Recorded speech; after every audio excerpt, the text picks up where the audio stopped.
Of auto, let's move to tech, because let's tell you, for the first time since 2020, Apple has increased iPhone prices in India, with the iPhone 17 starting at 82,900. That's a 28% rise since 2019 compared to 36% consumer inflation. In fact, the iPhone 13 to 16 held steady at 79,900 despite rising costs. You're looking at the key details playing out on your screens as to what that's looked like over the years. Now, the Apple Watch and AirPods Pro saw modest hikes of 14.7% and 4% respectively. India's mobile phone market inflation was 25% from 2019 to 2024, below the consumer price index. So is the 83,000 for an iPhone worth it? What are other options for similar performance? Well, to decode that, joining us on the show tonight is Manas Tiwari, tech expert, Digit In, as well as Prabhu, Vice President, Industry Research Group, Cyber Media Research. In fact, I'm given to understand that Prabhu is just going to be joining us in a bit. But Manas, thank you very much for joining both Jude and I here, beg your pardon. Let's begin with this. This festive season, and we're looking at this kind of amount that's been put in. Does it feel like a forbidden fruit that everyone wants to bite? And should buyers really indulge in it? I think one thing we can say about the Indian smartphone market right now is that people are not afraid of spending anymore. I think it's a thing of past when people would look at the price of a phone and they would think that it's very expensive. Now you look at the way Apple has grown in India in the last few years, people are definitely not shy of spending. They are looking for a premium experience. Even if I keep iPhones aside for a second, the average selling price of smartphones have gone up in the last few years. Earlier, the sub rupees 10,000, sub rupees 15,000 segments were the hottest segments in India. But now you have seen that average selling price going up to 25,000, 30,000 rupees. That's where most of the selling, or rather the buying, is happening now. And that's what we have seen Apple also trying to sort of tap in with all these discounts and offers that we see, where the older models of iPhones go as low as 40 to 50,000 rupees during some of these festive season sales.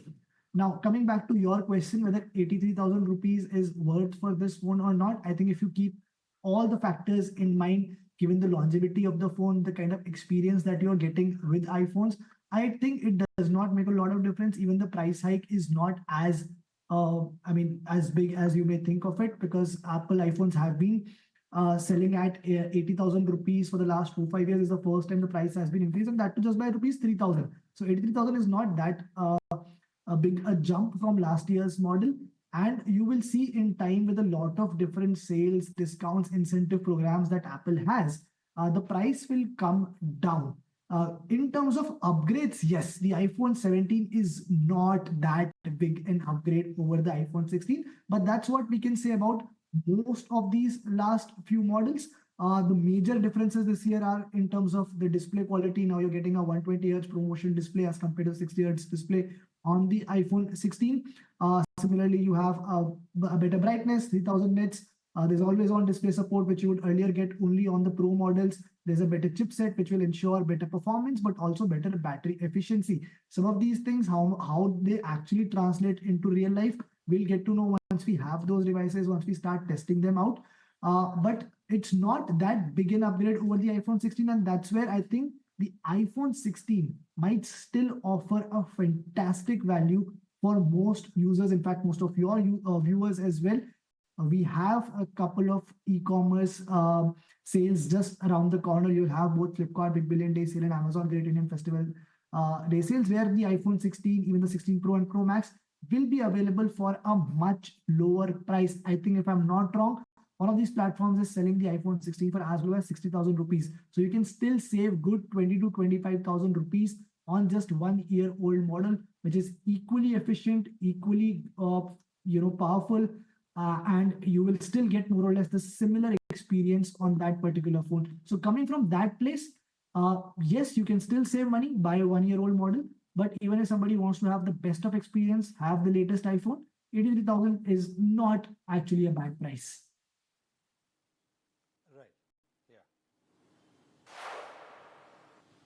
Right. Right, Manas. Thanks so much for breaking down that price question. If I could quickly welcome Prabhu to the broadcast. Prabhu, great to have you with us here. Coming over to you quickly, Prabhu. Now, in terms of pure performance alone, would you reckon Apple is still miles ahead, or do you feel Android flagship models may have caught up with Apple itself and caught up just about enough to make the premium more about brand than actual speed? Prabhu. So Jude, thank you so much for having me. It really depends on which side of the fence you are. If you are on an Apple ecosystem, definitely Manas clearly pointed out what's driving there. If you are on the Android side, for instance, from an analyst perspective, I can tell you that there has been too much innovation happening across price tiers. So premium definitely now is not defined by price tiers, but rather it's permeating across segments. So consumers are spoiled for choice, and at Cyber Media Research, we believe that this festive season, there is something for everyone, depending on whichever segment that they are looking at.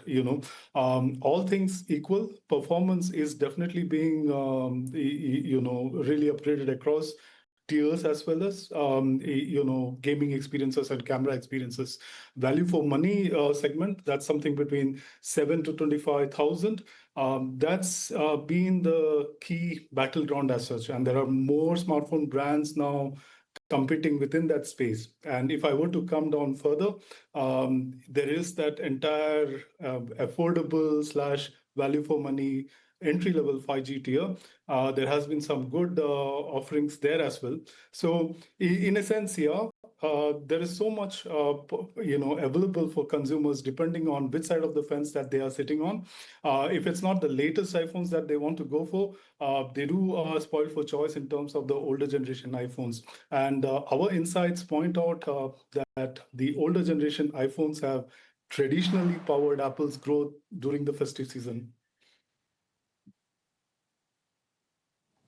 Right, Prabhu. In fact, as you say that, going back to the other points, first of all, I think none of us, told our viewers, are we team Apple or team Android? But also on a lighter note, Jude, maybe given the fact that Manas was saying it's not too expensive, perhaps we should ask for a raise and then get ourselves the new iPhone. But Manas, let me come back to the point that you were making earlier, right? That if Indians don't shy away from spending on gadgets, and this is something that I'll take to Prabhu as well. But Manas, to you first, does that indicate a deeper shift in consumer priorities? Are people valuing tech prestige over practical utility? See, absolutely, there has been a shift in strategy. What I'll say, I will contradict you on one place wherein I think people sticking to a more premium experience is sort of a shift in mindset where they are, looking at reliability more now than they used to earlier.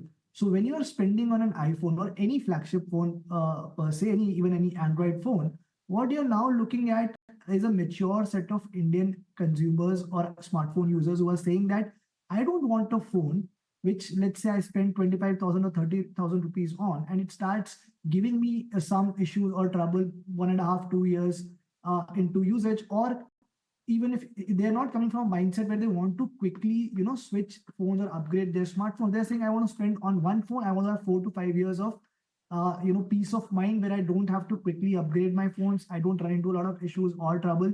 There's no battery problem as well. And I can continue using that phone and have the kind of experience that I actually want to have, and maybe invest the same amount in other gadgets, create that sort of ecosystem with, let's say, an earbuds or laptop, whatever that is. I think a lot what we have seen in the last few years, maybe Prabhu sir can also back that with some numbers. There's been some sort of a maturity, especially after COVID, where the smartphone upgradation cycle has sort of slowed down. Another aspect to it is also that innovation has also slowed down. Now, when you compare the last three generation of phones, be it Android or iPhones, you don't see a lot of innovation happening. Maybe the foldable phones are the only exception. Unfortunately, they are still too expensive for a lot of users in India. Most of these foldable phones are selling at upwards of 1.5 lakh rupees, which is, I mean, all of us know not a lot of people can afford phones at that price. Nivedna's Where the next question, is it? where phones have actually, become more important for people is that now they have become part of your lifestyle. We're using them for not just for messaging or calling, but also for emails. We have a lot of AI built into the devices that people are now using. It has become like your go-to thing for almost everything. If you don't have any other gadget in your life, then you can still. Absolutely, I agree with you on that, Manas. Sorry for interjecting you there. But Prabhu, I quickly want to get you into the same point that essentially that I put forward to Manas. And do you agree with that? And more importantly, what numbers are we looking at here, just for our viewers to better understand it? So numbers in terms of, if you can just repeat yourself. Looking at how this has been a Yeah. shift, because we're not just talking about the price here, consumer trends, if you're looking at it that way, if you would like to draw some sort of an insight. Sure. So more number of consumers are, as Manas rightly pointed out, are prioritizing premium devices. And when I say premium here, it means 25,000 and above. That's a segment which is growing at double digit for some quarters now. And that's purely driven by aspirational value. And that's something you alluded to. That's also a lifestyle choice. But more importantly, it's a lifestyle enabler as well. More consumers today are dependent on their smartphones. They're holding it for far longer than before. Typically that upgrade cycle is taking its own time. But running into this festive season, we will see some momentum there. So which means when you look at it purely from the average consumer point of view, they are dependent on those EMIs and affordability initiatives, which makes that much more easier for them to really go up the ladder. And there are, of course, even as I said, like 60 to 70% of the battle is more or less on the value for money side of things on the Android market, which is 7,000 to 25,000. We have seen some growth there as well. But if you were to look at the affordable segment, 7,000, while there have been many new offerings there and some very promising ones as well on the 5G phone side, the growth has been traditionally slow over a period of time. And that's definitely a cause of concern. But on the point of view is that like more consumers are now clear that they want the best of devices to power their lifestyles as such.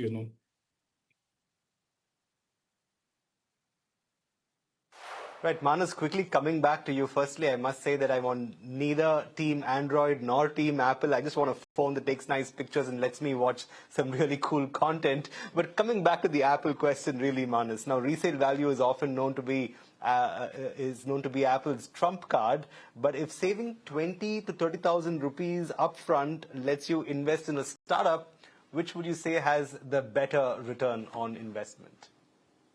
I wish everyone would think like you, Jude, but unfortunately, people don't.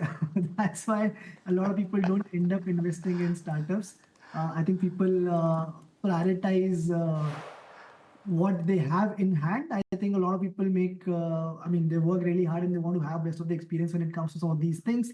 Obviously, if you ask me if I have to, I'll rather save 20,000 and invest and turn it into something beautiful in future. I don't know, but I think most people at this point prefer getting good experience because you can also look at it as an investment, right?